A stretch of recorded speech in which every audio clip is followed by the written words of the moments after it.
Lalu penduduk Yerusalem mengangkat Ahazia, anaknya yang bungsu, menjadi raja menggantikan dia. Karena semua anaknya yang lebih tua umurnya telah dibunuh oleh gerombolan yang datang ke tempat perkemahan bersama-sama orang-orang Arab. Dengan demikian Ahazia, anak Yoram Raja Yehuda, menjadi raja. Ahazia berumur 42 tahun pada waktu ia menjadi raja. Dan setahun lamanya ia memerintah di Yerusalem. Nama ibunya ialah Atalia, cucu Omri. Ia pun hidup menurut kelakuan keluarga Ahab, karena ibunya menasihatinya untuk melakukan yang jahat. Ia melakukan apa yang jahat di mata Tuhan, sama seperti keluarga Ahab. Sebab sesudah ayahnya mati, mereka menjadi penasihat-penasihatnya yang mencelakakannya.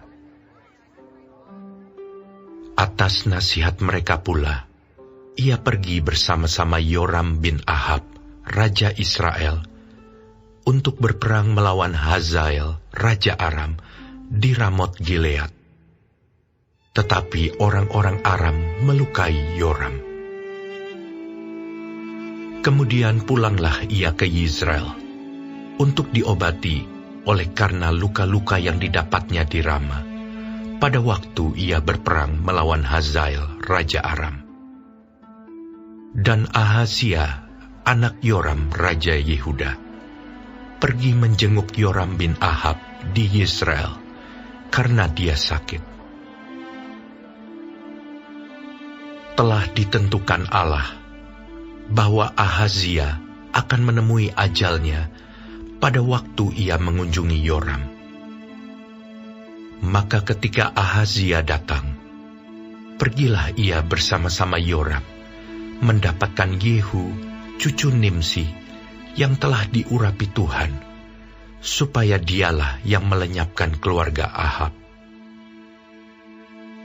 Sementara Yehu melakukan penghukuman atas keluarga Ahab, ia menjumpai pembesar-pembesar Yehuda dan anak-anak saudara-saudara Ahazia yang melayani Ahazia.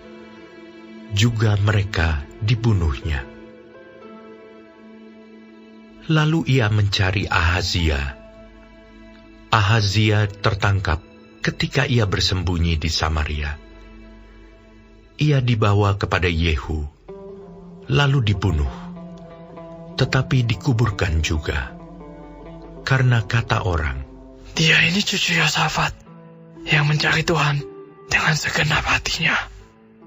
Dari keluarga Ahazia tidak ada lagi yang sanggup memerintah. Ketika Atalia, ibu Ahazia, melihat bahwa anaknya sudah mati, maka bangkitlah ia membinasakan semua keturunan raja dari kaum Yehuda.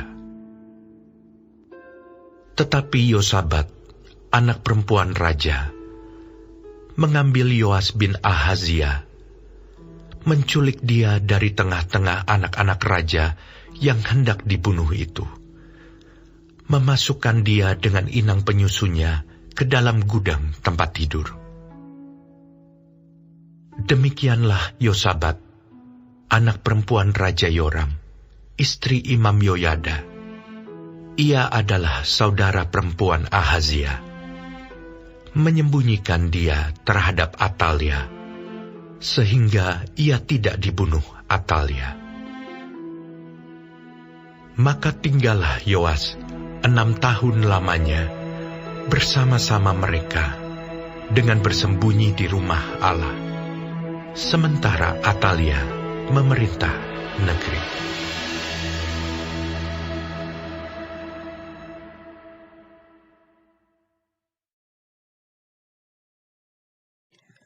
Shalom semua jemaat Tuhan. Kembali kita di dalam pendalaman Alkitab Clear Sight. Sekarang kita sudah memasuki kitab 2 Tawarik 22. Tuhan Yesus memberkati. Ahazia yang diangkat sebagai Raja Yehuda menggantikan Yoram, ayahnya yang meninggal akibat sakit usus yang parah. Ahazia merupakan anak Yoram satu-satunya yang selamat dari pembunuhan, sehingga dialah yang diangkat sebagai raja untuk menggantikan ayahnya. Sebagaimana Yoram ayahnya, Ahazia pun melakukan segala hal yang jahat di mata Tuhan. Ahazia dibawa kendali ibunya. Intervensi orang-orang yang di dekatnya mengikuti menguasai dia. Ahazia mendapat pengaruh yang tidak baik dari ibunya dan orang-orang di sekitarnya, dan menyebabkan Ahazia dimurkai oleh Tuhan dan menemui kematiannya di tangan Yehu, cucu Nimsi. Lingkungan berpengaruh besar membentuk hidup kita, tetapi sikap dan kelakuan seseorang adalah pilihannya sendiri. Lingkungan tidak bisa kita kambing hitamkan. Karena itu, bijak-bijaklah di dalam memilih lingkungan. Mintalah hikmat kepada Tuhan agar tidak salah di dalam memilih orang kepercayaan kita. Ahazia yang jahat telah menemui kematiannya di tangan Yehu, cucu Nimsi, dan ibunya Atalia mengambil alih pemerintahan setelah membinasakan seluruh keturunan raja dari kaum Yehuda. Akan tetapi, Yoas, anak bungsu Raja Ahazia, lolos dari tragedi itu berkat pertolongan saudara perempuannya Yosabat, dan Yoas disembunyikan di rumah Allah selama 6 tahun dan di bawah pengawasan Imam Yoyada.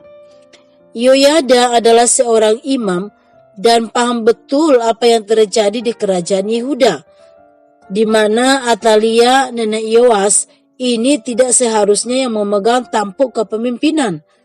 Yoyada menunggu saat yang tepat untuk melantik Yoas menjadi raja, dan ini penuh dengan risiko karena Atalia seorang yang kejam dan sadis.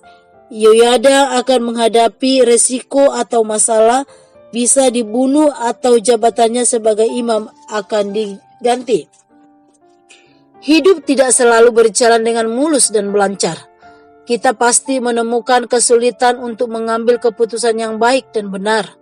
Namun apabila sesuatu terjadi dan kita dihadapkan pada kondisi dan situasi yang sulit, saat itulah ketangguhan iman dan keberanian kita diuji. Bertindaklah apabila kita yakin apa yang kita lakukan, maka Tuhan pasti akan menyertainya. Amin. Tuhan Yesus memberkati.